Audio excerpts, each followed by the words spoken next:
We've started already. Hello guys, hello magical beings, magical creatures of all kinds. We've already memorized the intro, so that's how it goes. Hello and welcome back to After Dusk with Sammy and Jo. With Sammy and Jo. Let's play the intro. Okay guys, so we are back again with yet another interesting topic for all of you magical beings out there who practice on, well, not necessarily on a daily but on a regular basis, and today we're going to be talking about how to integrate and how to use magic in your everyday life, which I think will be quite interesting for most of you, since we're going to be talking about some everyday activities into which you can incorporate magic to make them even more amazing than they probably already are. So Sammy, that said, what do you think that we should start this in? Well, you know, just for a head start, we should maybe reflect on why this is important. And I think nowadays more than ever, since we are living in a capitalistic society, if you are not keeping in touch with your magical nature, you can kind of get out of place there. You can lose that sense of connection. If you can wrap up into your into your daily problems, be it at work, or maybe you get sucked into a project and you just completely forget about this enchanting realm of things. And just when you're doing just little small subtle things every day, it can really help you become a more confident practitioner. Yes, I actually adore that, how you said it about confidence and about, just infusing your life with magic, we can call it that, because it also helps you to, not just nurture your own practice and nurture your own magical abilities, but also foster a connection with them that will then allow you to live your magic in even better ways and to do it in even better ways than you've been able to before. So that being said, and having defined now what's the importance of having magic integrated into your everyday life is, I think we should start with the first topic, and let's start our way then through the day. Let's go from the morning, from the moment you wake up in the morning, and then go and work our way up through the day. So upon waking up, Sammy, what do you think some things are? And then I might just add some of my own, but what do you think some of the things are that they could use or do in order to integrate magic into their everyday routine? So obviously we'll go over these details. For example, I will leave meditation to our meditation expert here, Jo. That's good to do just upon waking up, a little bit of sun gazing. Then we'll touch upon glamour magic and color magic as well in the first beginning of the day. Precisely. So I'm not sure. Do we have a video planned, like a full video on meditation? Stuff like that? No, not yet. No, we did talk about alternative state of mind, and it is similar, but this is actually a bit different. Like just meditating with no purpose of just going to trance mode for doing magic. But yeah, we might just do that, guys. If you'd like us to do a video, a full-fledged video on meditation, please write in the comments below, and we'd be more than glad to accommodate your wishes. Now, we could also do a guided meditation video for them. Guided meditation video. Okay, so if you want a guided meditation video, please put it down. Write it down in the comments below, and we'll be sure to do it. Maybe not something very, very long, but certainly something we can help you with. Meditation, guys, is a really, really great tool for all the witches, all the sorcerers out there, because it allows you to basically not just empty your mind, but get yourself in a state where how do I differentiate this most properly from that video that we did on trance? So basically what a meditation allows you is to feel more at peace with everything around you. And when I say everything, I mean the situational context of your life, the circumstances within which you live, that surround you. And basically you don't feel so stressed, you don't feel so nervous about things, and you actually just go along with everything quite more easily. Now this also of course then involves magical practices as well. Something that you said to me actually when you were talking about this, because I was like, oh, I cannot sit still. And one thing that Jo mentioned, and I loved it, was just actually being able to control your own mind, which is especially helpful when you need to focus your mind on an intention for doing a ritual. So I love that. That is also a great byproduct of meditation, because with time, with practice, there comes this moment when you realize that you're more and more so able to define by yourself what your thinking process will look like. So there will be no more intruding thoughts, let's say, that might maybe disturb you or interfere with your intention setting, in the context of magical practices. But yes, in any case, it is very, very helpful, very beneficial. And like Sammy mentioned at the very beginning, the best times of the day to do meditation are actually just upon waking up and just before going to sleep. When your brain is in this sort of a slumber, in a state just, between reality, between being awake and, asleep, because your brain waves also change in that time, and you are more deeply then connected with this sort of other non-physical realm that you can also then access via the methods of meditation. So yeah, I think that is enough now said about that specific aspect of it. As said, we will do a full-fledged video on meditation, but yeah, just know that as soon as you open your eyes in the morning, just doing some even just small, let's say, breathing techniques, or just focusing on your breath for a couple of minutes, if you're for some reason unable to do a full-fledged meditation, is also okay. It will also allow you to live through your day a bit more easily and see things a bit more clearly. So yeah, in any case, it will help you tremendously. Now, what do we have? Meet you in the bathroom. Interesting, yeah. A cleansing shower, Joe. A cleansing shower or a cleansing bath. The reason we're mentioning a shower, guys, is because I don't know, it might just be in our home country, but I've noticed that kind of people have been stepping away from having bathtubs at home, and so it might be just saving water. I don't know if that's true, but in any case, yeah, what I've noticed personally is that people have started to progressively tend to more towards having showers and shower cabins and walking showers. So yeah, cleansing shower is basically the same thing as a cleansing bath.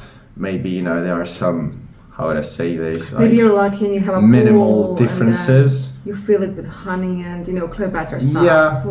Yeah. So those would be those miniature differences between those two approaches. But in any case, I think it's also. Yeah, it's very good that you take a cleansing shower in the morning. The way you do this is basically very simple. Now, there's nothing very advanced about it. It's just as the running water is hitting you and it is, going down your body, just visualize and imagine it cleansing you of all negative energy. You can also visualize or imagine the water being accompanied by, let's say, a white light, or a light of a color that you prefer. If you resonate with some other color, that is also totally acceptable and okay. But yeah, just imagine it, washing away all those negative thoughts, all those negative aspects that have been dwelling within you for whatever reason. So the stress can be gone, and all those other things as well that might have been bothering you for some time. Bonus tip. Getting a bonus tip, guys. Okay, let's so if you're into water witchcraft, or you just like working with elements, then just showering or bathing is a great time to connect with the element of water. Just yeah, I love that. High five. Okay, I love it. So, and then we take a step out of the shower, we go in front of the mirror. Shower, and if you're a boy, this is also okay, but I think girls might prefer this part. I wanted to say resonate with this part better, but prefer it with what? Yeah. So it's like, if you love makeup, you will love this part, no matter if you're a boy or a girl. So okay, this is my area.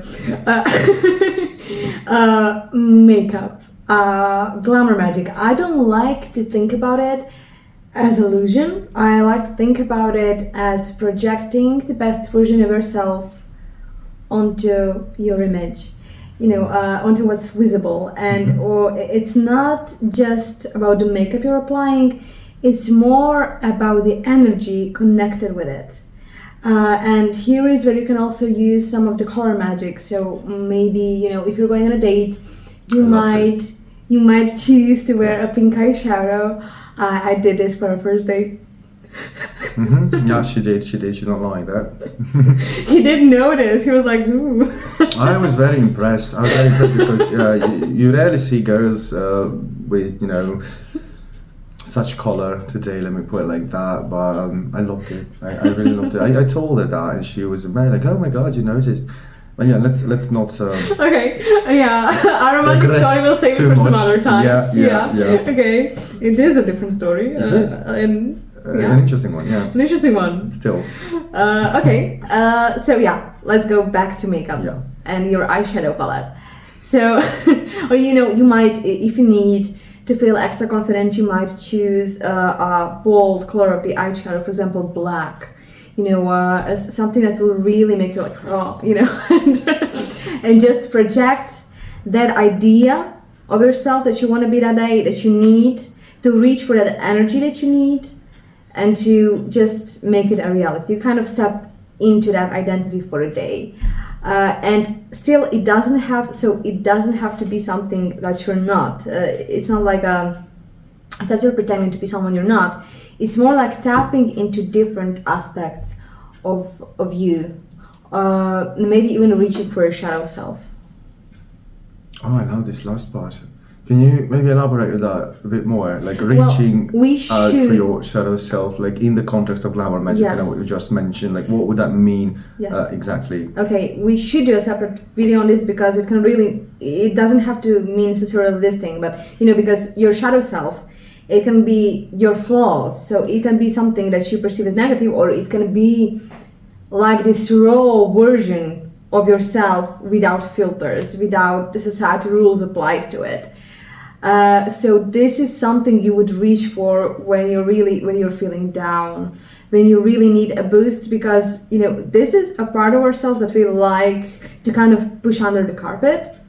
But if you were to erase it, then you would miss a part of yourself, because it is a part of yourself, and it's only when you embrace it and when you work on it, when you channel it correctly, this is when you become a complete individual.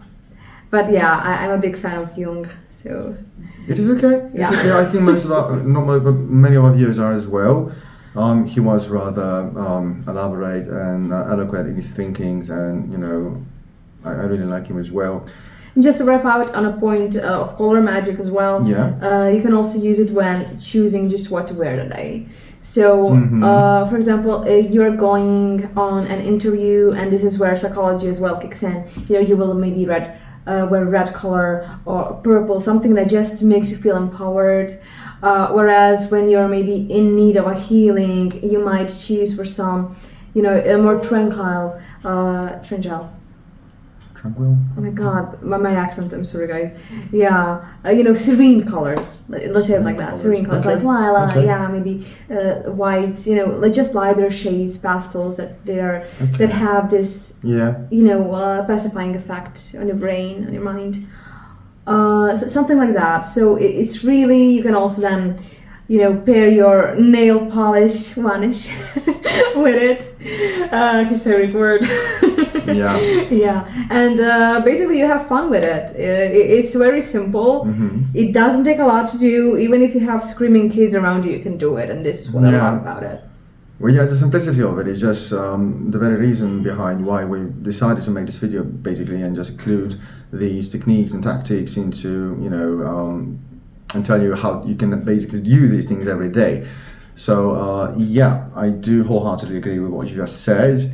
And then I think we also have some other minor tips for them, like in the context of what they could be doing during the day.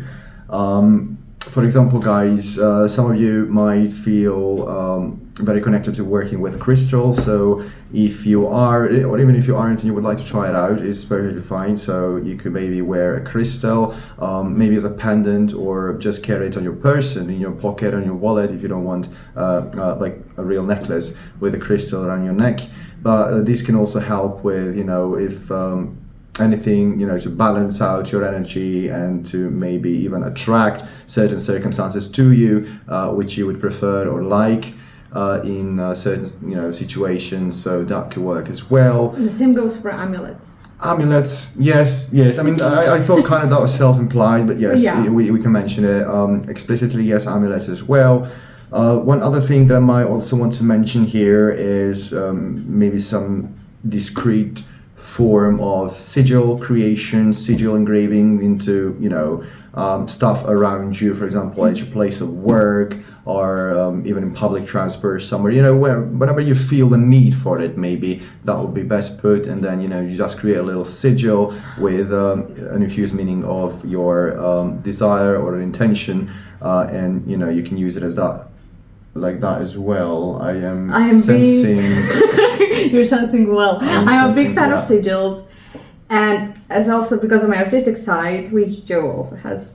If you can see a painting behind us, not in this video, but yeah, he made that amazing painting. So yeah, thank you, my love. Anyways, what you can do is you can create your own pendants with your own sigils on it. You can incorporate your sigils. Once you make them, we will make a separate video on sigils, guys, don't worry. A very long one and detailed one. A very long one, yeah, you need it, like a full guide, and we will not just touch upon basics there. To incorporate it into your wall art as a home protection, that's a nice one. You can wear it on your shirts, because the idea that a sigil needs to be destroyed is like this discourse in the community, okay? It's not necessarily... If you want to know more about it, then stay tuned and wait for our video on sigils, because we will be revealing the truth there, so we don't spoil everything right away, and we can also get you to subscribe. But yeah, anyway guys, I will mention this later as well, but if you're enjoying our content, or if you think you might be resonating with what we're saying and telling you, then please just like this video, comment on it, your opinions on everyday magic or whatever you like. If you have an idea for our next video, that would be amazing. Also subscribe to our channel. We will be very, very appreciative of that, because we're a new channel, we're still growing, and it's very important to us to reach as many people as possible, because that also keeps us motivated to keep on filming these videos, because we put in a lot of effort into each one of those. We do our research, regardless of how much we already know, but we always do our research as well, and we prepare for them. So yeah, we would actually very, very much appreciate it if you could just hit that subscribe button under the video and become a new member of our After Dusk Coven. I think that would be amazing. And when I say coven, I just mean an online community, but I couldn't think of a better name for it right now. So yeah. I thought you meant me. I'm offended now. No, I mean you and me and our whole community. Okay, yes, that's what I meant. Oh my god, you're so offended. I'm joking. Come on. Come on. But I also wanted to just to wrap it up. I wanted to address one of our previous comments. Actually, we were asked about if we have a specific curriculum in mind. So we will not be sharing curriculum, because one of the reasons is because obviously we have a lot of random ideas, and they were like, yeah, we should also do that. But what we do want to do is we don't want to give you fluffy content. So we want to give you a raw material to explore and to really dig into it. Yeah. And this is why we are doing it gradually. Yeah, because it's quality over quantity for us, guys. So when we go into a certain topic, you should have already noticed this, that we like to go quite deep. Now our videos have been I don't know, the average is probably 15, 16, 17 minutes, but so far we've basically been covering the very basics. And the very basic topics regarding magic, regarding witchcraft. Now that we have covered those, we still have a few to go, just to be clear on that, but now that we start with some more advanced topics, more advanced things, these videos will get longer. You will be getting a lot of information, you'll be getting a lot of details on how to do certain things, full guides, full ultimate guides to certain aspects of magic. So as I've said, that is one extra reason for you to subscribe to our channel and just be part of this lovely community, little community so far, but lovely community that we've created already, and we would love to see you here, basically. Yeah. Yes. And then we'll meet you after dusk. after dusk. It's daylight here now, but we will meet you after dusk again. And I think I should say my catchphrase again. So guys, as always, leave some magic. See you soon. See you soon. Bye bye.